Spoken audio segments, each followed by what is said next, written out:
खाद भी दिया जा रहा है, लेकिन बीच के जो अधिकारी वर्ग हैं उसको कहीं न कहीं उसको गबन कर देते हैं, जो किसान उस लाभ से वंचित रह जाते हैं। जो अगवानपुर के कृषि विज्ञान केंद्र के जो प्रधान वैज्ञानिक है उन्हें दोषी करार दिया है और किसानों के आरोप को सत्य पाया है। फर्जीवाड़ा करके उसको मतलब उठाव कर लिया गया और राशि का गबन कर दिया गया, बीज को कहीं बेच दिया गया। बिहार कृषि विश्वविद्यालय जो सबौर है वो भी संदेह के घेरे में है। किसान कंप्लेन करते रह गए, जांच टीम आती रह गई और उसका कोई निष्कर्ष नहीं किया।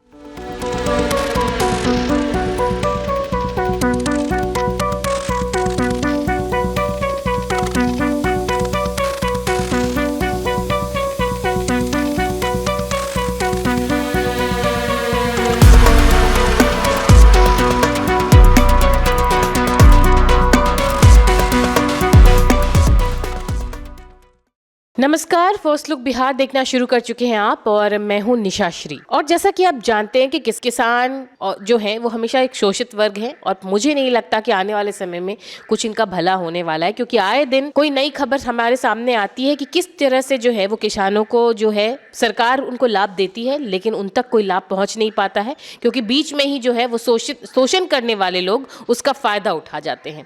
ऐसा ही एक मामला दोबारा से आपके सामने मैं प्रकाश डालना चाहती हूँ। जैसा इससे पहले हमने आपको मूंग के बारे में बताया था कि किस तरह से मूंग की बीज को लेकर के जो है जिस तरह से खेल किया गया, उसी तरह की बात सामने आ रही है मक्के के बीज को लेकर के भी।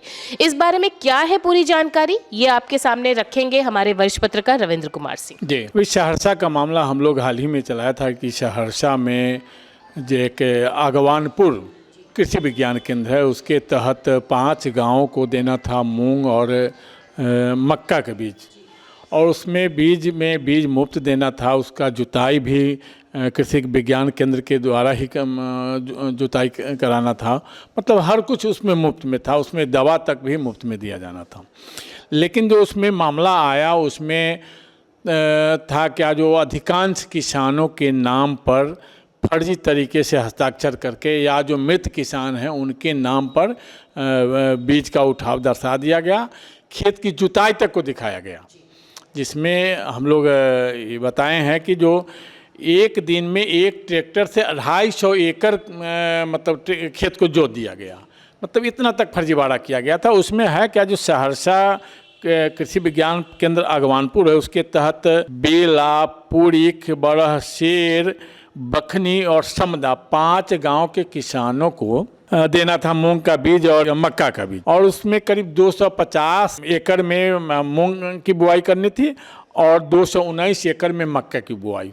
लेकिन उसमें हुआ क्या, अधिकांश जैसे 250 में लगभग लोग बता रहे हैं कि करीब 20 एकड़ के लगभग बुआई मतलब सरकारी स्तर पर जो है वो कृषि विज्ञान के केंद्र के स्तर पर सही किसानों को दिया गया। बाद बाकी फर्जीवाड़ा करके उसको मतलब उठाव कर लिया गया और राशि का गबन कर दिया गया, बीज को कहीं बेच दिया गया या जो कर लाभ उठा लिया गया, जिसके बाद जिसकी जानकारी वहाँ के किसानों को मिली और वहाँ के किसानों ने इसकी शिकायत जो वहाँ बिहार कृषि विश्वविद्यालय है सबौर उनके कुलपति से की। लेकिन वहाँ से मतलब यह मामला है 2024-25 का मामला है, 2024-25 में खेती के लिए दिया गया था। तो उसमें किसान कंप्लेन करते रह गए, जांच टीम आती रह गई और उसका कोई निष्कर्ष नहीं निकाला।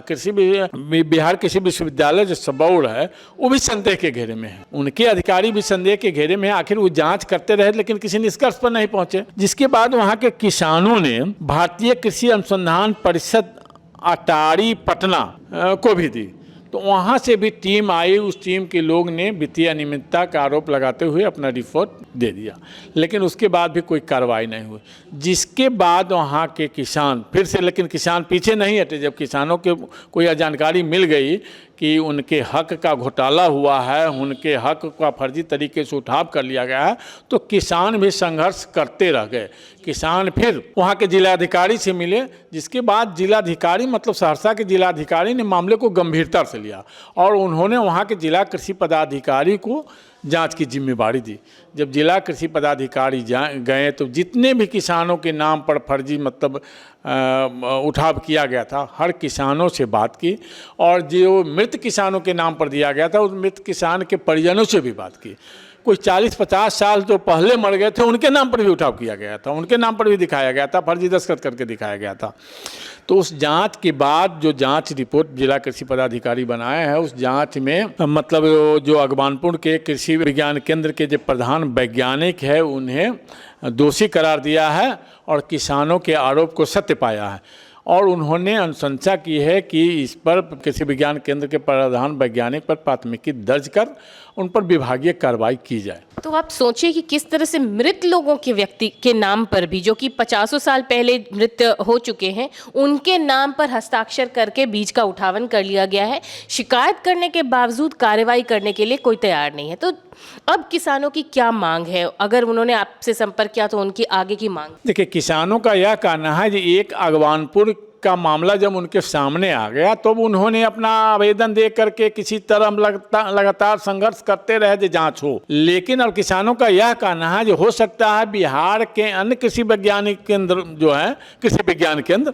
वहाँ भी इस तरह का कुछ न कुछ मामला होगा ही और बड़े स्तर पर यह घोटाला हो सकता है। इसकी जांच होनी चाहिए ताकि आगे किसानों के साथ इस तरह की घटना नहीं हो। किसानों के नाम पर जो भी योजनाएं सरकार की है, किसानों को लाभ देने का मतलब अधिक उपज और किसानों को मतलब ज़्यादा उत्पादन हो, किसानों को ज़्यादा लाभ मिले, जिसके लिए सरकार लगातार कुछ न कुछ योजनाएं निकाल रही है। योजनाओं के तहत काम हो रहा है, राशि का आवंटन हो रहा है, खाद भी दिया जा रहा है, लेकिन बीच के जो अधिकारी वर्ग हैं उसको कहीं न कहीं उसको गबन कर देते हैं, जो किसान उस लाभ से वंचित रह जाते हैं।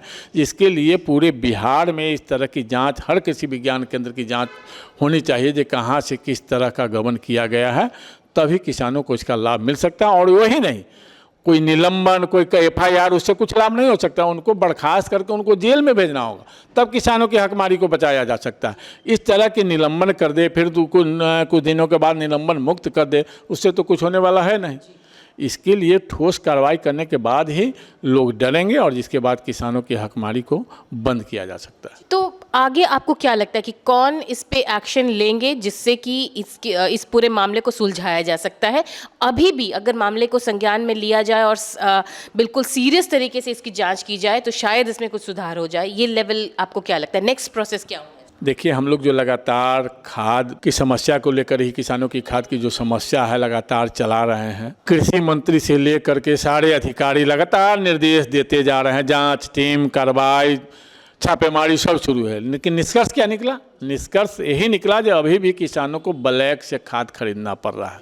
तो जब तक सरकार गंभीर नहीं है, ऐसा निश्चित रूप से सरकार और बड़े नौकरशाहों के स्तर पर गड़बड़ी है, जिसके कारण नीचे स्तर पर इस तरह का घोल मेल किया जा रहा है और किसानों को इसका लाभ नहीं मिल रहा है।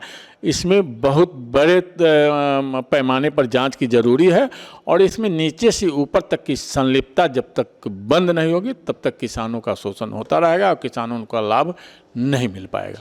ये अगवानपुर के किसानों ने भी आपको आशंका जताई बताते हुए इस बारे में कि किस तरह से उनको ये संदेह है कि एक जगह पे हो रहा है तो अन्य अनुसंधान केंद्रों पर भी इस तरह के घोटाले होने की आशंका है। तो क्या आप दर्शकों को अपने तरफ से कोई संदेश देना चाहेंगे कि वो अगर ऐसे कुछ हो तो वो आपसे संपर्क करें? निश्चित रूप से जहाँ भी किसानों की कोई भी समस्या है, हमने पहले भी किसानों से अनुरोध किया है कि आपकी कोई भी समस्या है आप हमको सूचना दें, हम आपकी बातों को रखेंगे। जिसके तहत ही मतलब सहरसा के किसान हमको सूचना दे रहे हैं, उनकी बातों को हम रख रहे हैं। और संयोग से जो जाँच हुई इसमें कृषि पदाधिकारी ने जाँच रिपोर्ट सही दिया है, जिसके बाद आगे उनको उस पर कार्रवाई की संभावना भी व्यक्त की जा रही है। जो ऐसे लोगों पर कार्रवाई होगी, हम किसानों की मुद्दा तो उठाते रहेंगे, लेकिन हो सकता है जो बड़ा जाल नौकरशाहों का है, जो भ्रष्टाचार में संलिप्त अधिकारियों का है, वो मुझे भी फंसाने की कोशिश कर सकते हैं। लेकिन मुझे इसकी कोई परवाह नहीं है। कई साजिशें रची जा सकती हैं, जो गलत करने वाले हैं उनको साजिश रचने में तो कुछ लगा हुआ है नहीं। लेकिन हम जो भी किसानों की समस्या, किसान हमारे पास समस्या को लेकर आएंगे, उस समस्या को हम सरकार के बीच अपने जो चैनल के माध्यम से जो जिसमें हम रख सकते हैं उसको हम रखेंगे ही, चाहे इसका परिणाम जो भी हो। तो देख रहे हैं आप कि किस तरह से एक के बाद एक जो किसान भी हमसे संपर्क करते हैं और घोटालों को उजागर करते हैं और उसको हम आपके सामने लाते हैं। और हमारी यही कोशिश जो है वो आगे भी जारी रहेगी कि आपकी जो भी समस्याएं हैं वो हम तक आप पहुंचाएं। उसको अपने चैनल के माध्यम से हम उसको विस्तृत करके लोगों को बताएंगे, ताकि इस तरह की अगर कुछ भी घटनाएं हो रही हैं तो उसकी जो सूचना है वो उपयुक्त संस्थानों तक पहुँचे और उसके ऊपर उचित कार्रवाई हो। फिलहाल के लिए हम इस चर्चा को यहीं पर देते हैं विराम। आप बने रहिए हमारे साथ। आप देख रहे थे फर्स्ट लुक बिहार। धन्यवाद।